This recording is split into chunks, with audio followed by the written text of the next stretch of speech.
been painting base coats so I can put some color on it. Yeah, Ethereum went under 1,000. Bitcoin went under 20,000.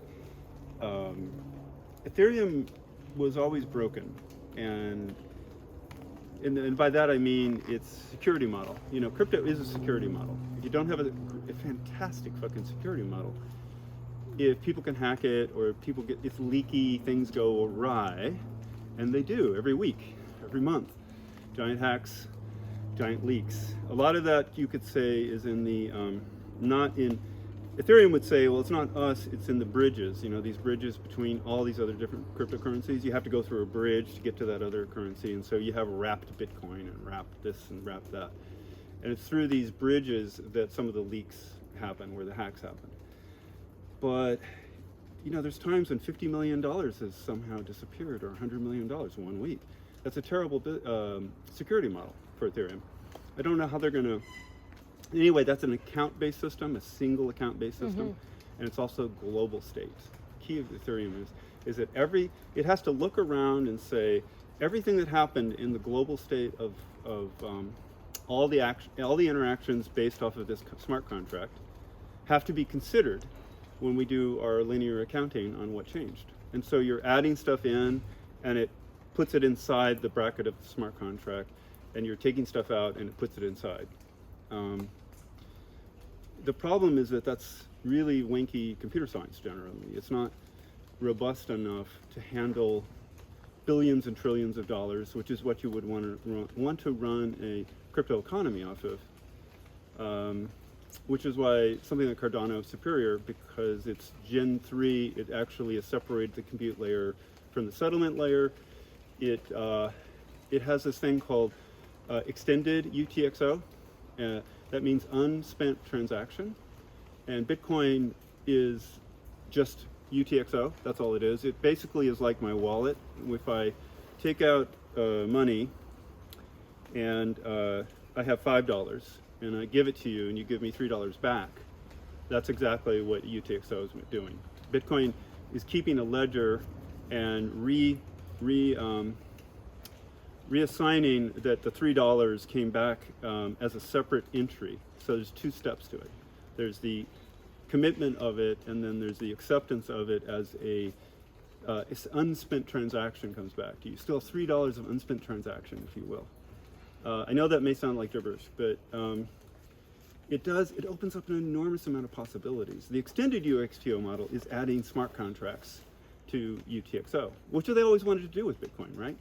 There was originally a thing called colored coins back in 2014, which was a pre-Ethereum attempt at adding smart contracts to Bitcoin, but it was just so clunky that they just scrapped it, and that's why Ethereum got started.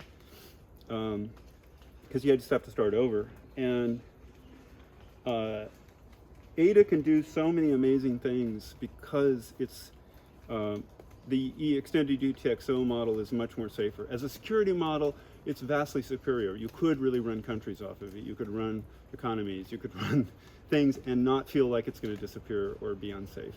In a sense, imagine if I want to, like in Ethereum, you have to commit all of your, if you want to stake, you know, staking rewards, like you put, currently they're trying to go to proof of stake and they always delay. And now they're saying that there's some hitch, and so it's going to be delayed even further. All kinds of reasons. The beacon chain is coming on, and that unlocks all of this potential ETH, by the way. So if the beacon chain comes, in theory, there's going to be an enormous amount of supply coming onto the market, even though I think it's spaced out to try to mitigate the shock. But ahead of that, everybody's selling. That's what's going on in Ethereum.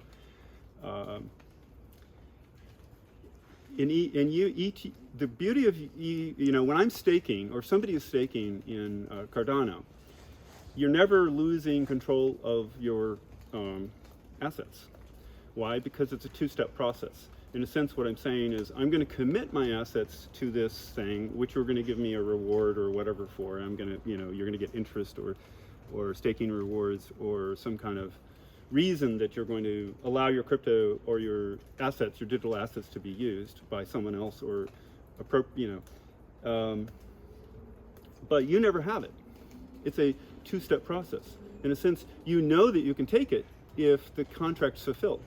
If the contract is written in a way that for some reason I am obliged to give you that if I fail or I'm somehow a bad actor, you get to take that, and actually it does go away.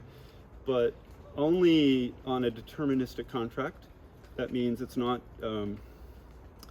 it's still not in your possession until that deterministic contract is decided that somehow it is actually in your possession.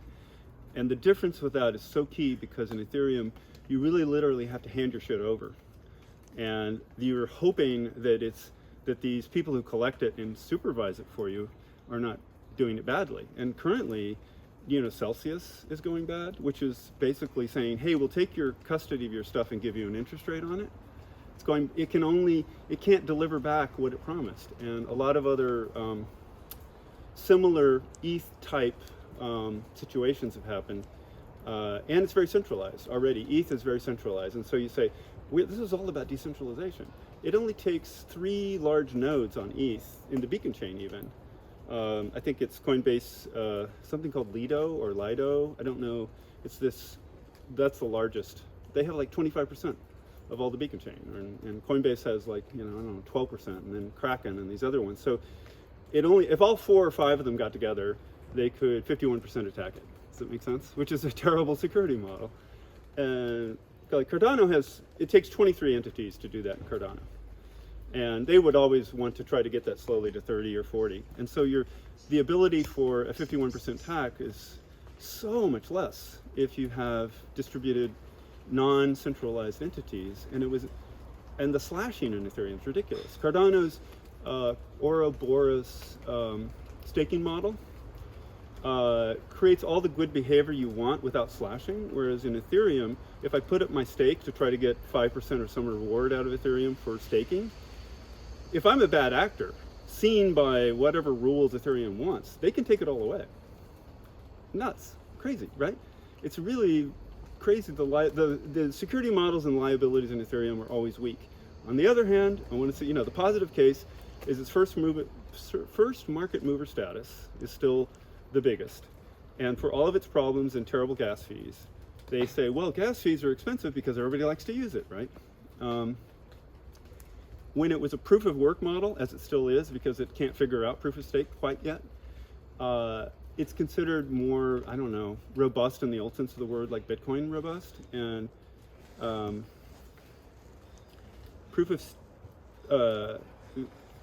it has what's called a root of trust. The root of trust of Ethereum is larger than, let's say, Solana or these other competitors, and Avalanche, which has not been around a while, because it's built up this long history and all of this other root of trust stuff that's essential. So what Ethereum will be used as, its positive case, is that Loopring and ZK rollups and all of these layer 2s that are all now built for Ethereum will be how people actually transact with it. So it will solve the ridiculous gas fees problem, right? So can it be competitive with Solana, which is also really centralized, and they stop Solana every few weeks, just to reboot it? Is that really decentral? Who's stopping that thing to reboot? These are that Ethereum will still come back in 2 or 3 years, because it will figure out a way to make itself relevant, and it did it through DeFi last time. That's how it became relevant. And then the gas fees got crazy. And now it has the layer 2s, which will make it pennies to transact. I still worry how they're going to solve their security model.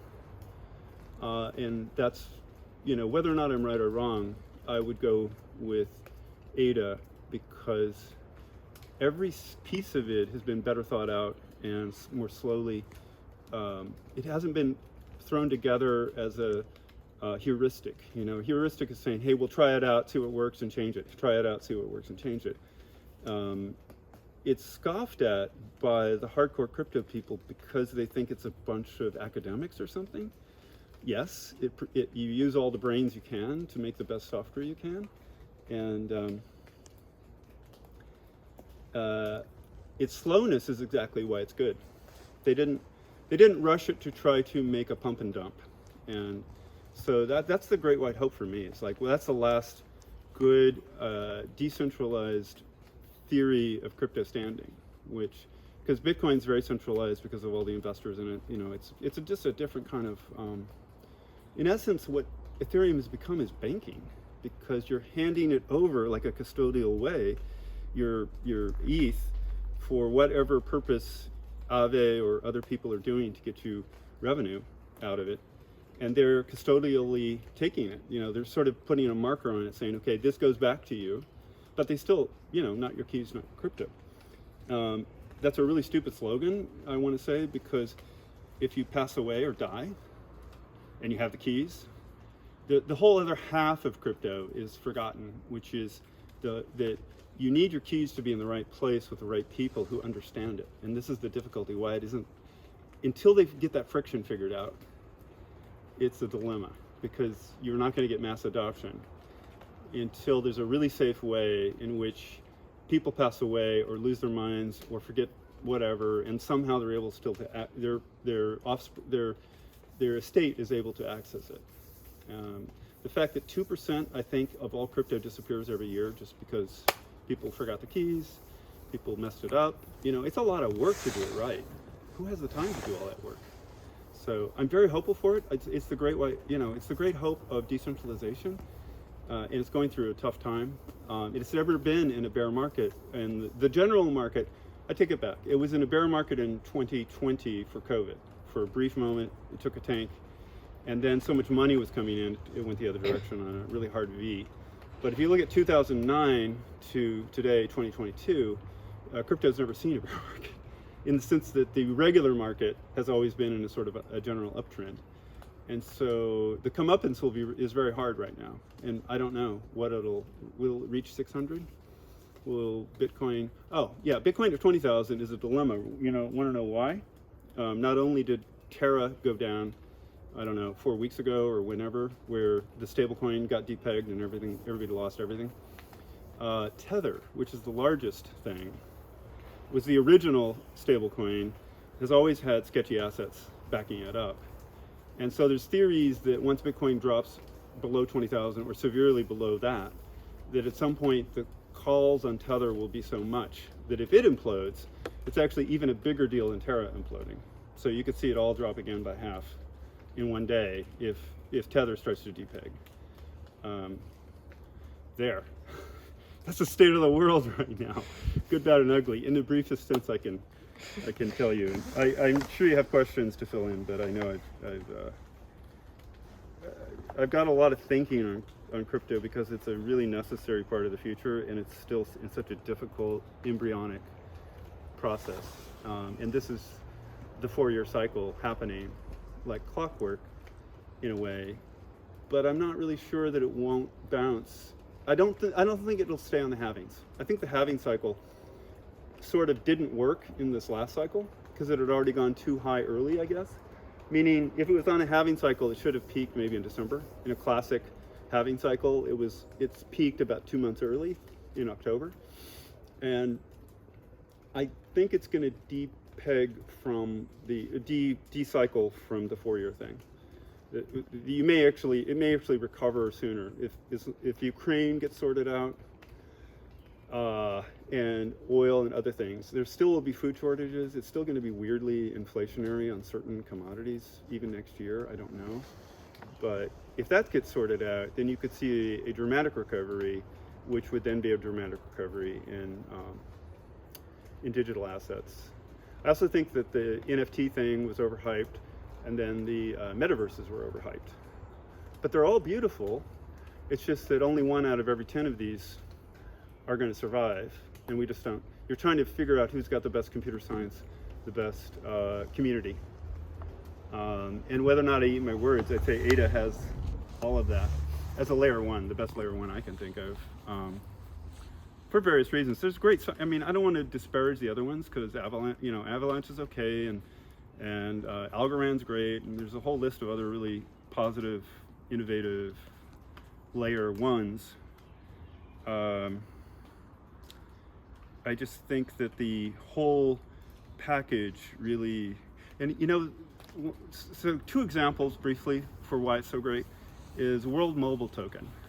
This is RealFi, not DeFi. World Mobile Token is actually decentralized cell service for the developing world, and actually going to be in the rural United States as well. And that's all built on Cardano for a reason.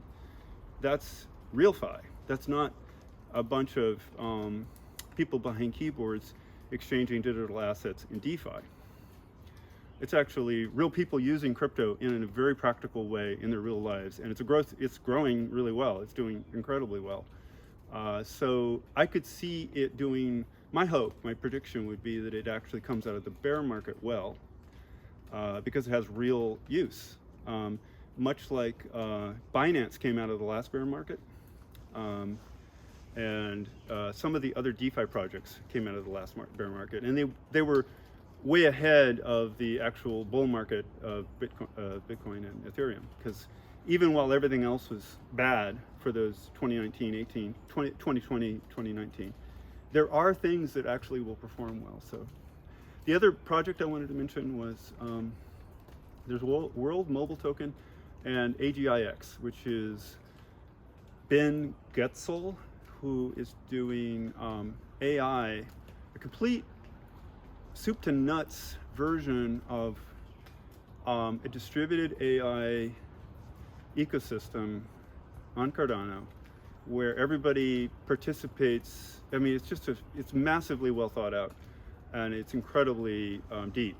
Now, it's still early days and tenuous, but there's no other project like that in crypto, where you're going to be able to both get anybody can put up a Dinobot and you can use it.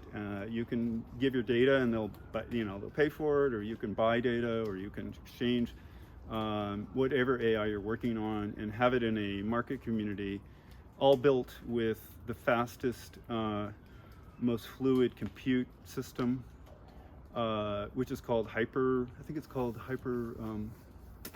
What's it called? They use Hyper a lot. It's not Hypergraph. That's a different system.